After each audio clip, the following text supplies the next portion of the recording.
تین قسم کے آدمیوں کی دعائیں رب رد نہیں کرتا۔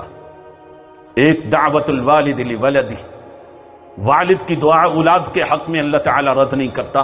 اس لیے میں اکثر کہتا ہوں، بابے ہو جس کو اللہ نے اولاد دی ہے، اپنی اولاد کے لیے دعا کرو۔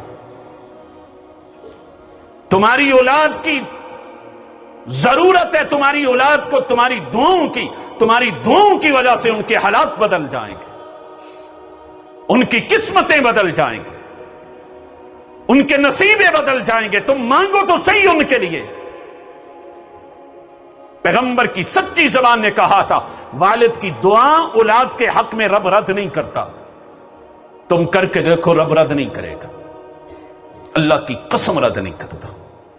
لیکن کوئی مانگنے والا ہو، ڈھنگ اور سلیقے سے تو مانگے۔ اور دوسرا فرمایا دعوت الصائم، اور روزے کی حالت میں روزے دار کی دعا اللہ تعالی رد نہیں کرتا۔ تم کیوں روزہ سو کے گزار دیتے ہو؟ تم کیوں روزہ دنیا میں باتیں اور گپیں ہانکنے میں گزار دیتے ہو؟ دعوت الصائم، روزے کی حالت میں دعائیں کرو، دعائیں مانگو، اللہ تعالیٰ روزے دار کی دعا رد نہیں کرتا۔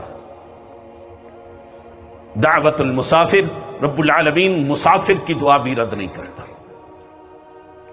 یہ نہیں کہا کہ لمبے سفر پر ہو، یہ چھوٹا سا سفر بھی سفر ہی ہے۔